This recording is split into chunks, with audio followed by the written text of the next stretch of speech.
چند روزکن هاوردبونا گل نرگزا ایرانی بونا و بازارین هریما کردستان جوتیارین دور آکره گلکیین دلگران کرین.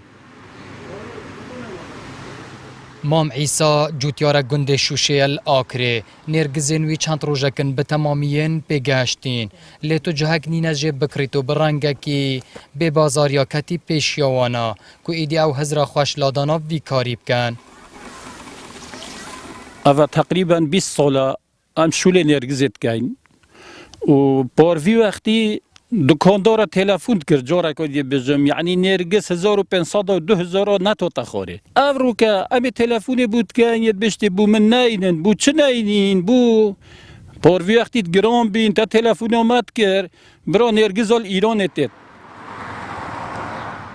دناوا بازار نرگس فروشاندل آکره برنگه کی گلا نرگسین لسر ایک کتین کو تجاری اواهن دهم بردا پیدا نبویو بهای وانا هنتیه دا کتی کو ایدی کرینو فروشتن پی نهید کرن. نرگس ایرانی چت نرگس یعنی یوما منطقه نیلا هوای جوانا بلنده بس دروجا خونو گریتن و کور فلاحی بمتینی تلیرش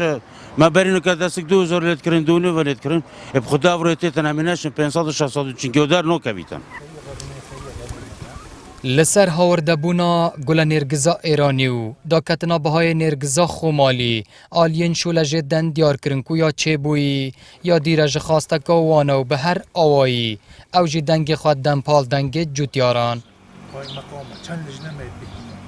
به شیوه گشتی که او نرگسا ایران داخل کردستان بید کارتی که نکو خراب سر جوتیاری مکنی او جوتیاری می بخوا نرگسات فروشن و ام دنگ خود دین او جوتیارا که او نرگسا داخل کردستانی نبنه و دا او مفایجی بخوار کردن. دپار سال دا لویدم پیگشتنا گلن نرگزان بهای ایک دستکین والا نوا بازارن آکره 3000 دینارن عراقی بون لیت اف سالا دجبر هاورده بونا گلن نرگزا ایرانی بهای دستکک نرگزا خومالی بو 500 دیناران ید داکتیو اواهنه یا بوی جه دلگرانیات جوتیاران. آری حسین کردستان 24 آکره.